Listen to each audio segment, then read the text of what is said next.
Okay, so in this problem we have 7.15. We have an amplifying circuit, okay, that is known to be biased to have a collector current, capital I, capital C, so it's a DC current, IC, right, of 0.3 milliamps. So that's the current that we have. And if we know that collector current and we know the resistance that we have at the collector, we can calculate the voltage gain. So we need to define the voltage gain in this circuit. Okay, but if you look at the circuit here, we have the collector here. It's a first is a NPN transistor, arrow point down. So we have the collector up there, we have the emitter here, and we have the base here.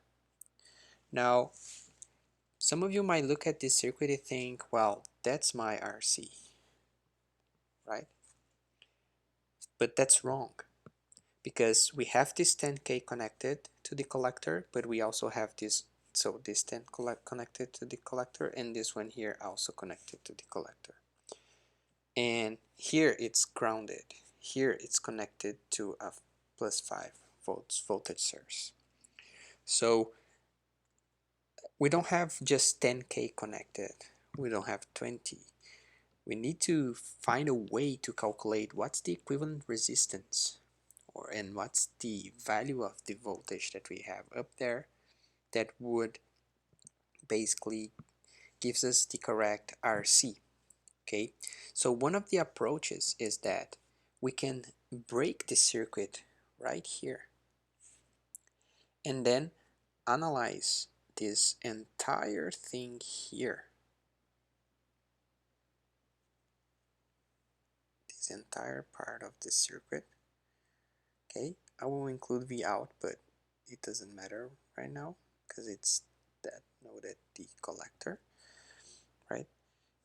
Including the ground, sorry, as a separate circuit and applies Thevenin's equivalent theorem, Thevenin's theorem, to find out what's the equivalent circuit that this connection here to the collector represents. So if we go down here, basically what we have to do is disconnect, right? So that's what I've done here. Now remember, this is the collector, this is the emitter, and here is the base that we have connected our input. And we have separate the circuit here. So the circuit that is connected to the collector is just this 10K, right? It went directly to the ground. And we had another 10K that was going up there and connecting up there and connecting to this 5 volts voltage source. So this circuit here is actually that green part that I showed you in the previous figure. Okay, now if we want to apply Thevenin's theorem here in this green circuit, first we need to calculate Thevenin's resistance, right? So Thevenin's resistance in this case, we have to short circuit the voltage source. So at the end we have this resistor here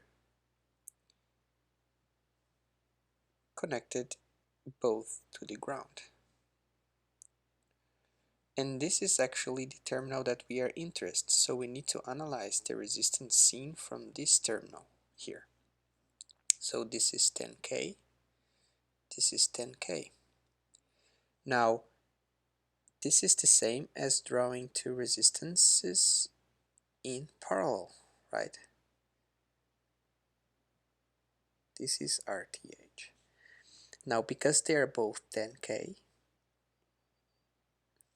we know that RTH here, Thevenin's resistance, is going to be 10K times 10K divided by 10K plus 10K.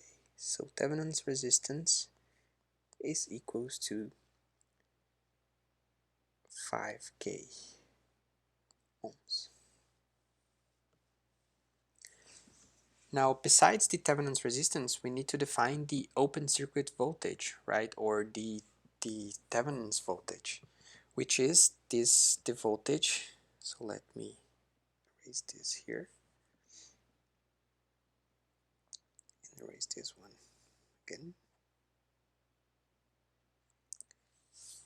So is this voltage here, right? So we have the resistor here, we have another one here. Now we put the voltage source back in the circuit, right? And this is the VOC.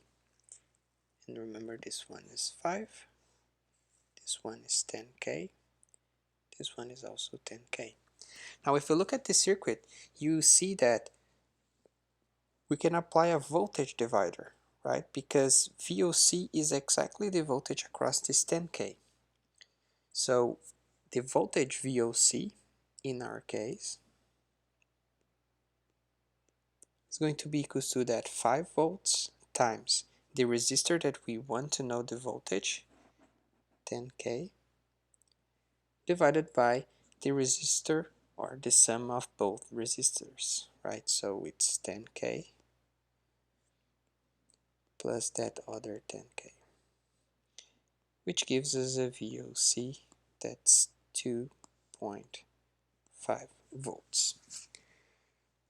So we can represent this circuit here in green as a voltage source of 2.5 volts connected in series with a resistor of 5K ohm.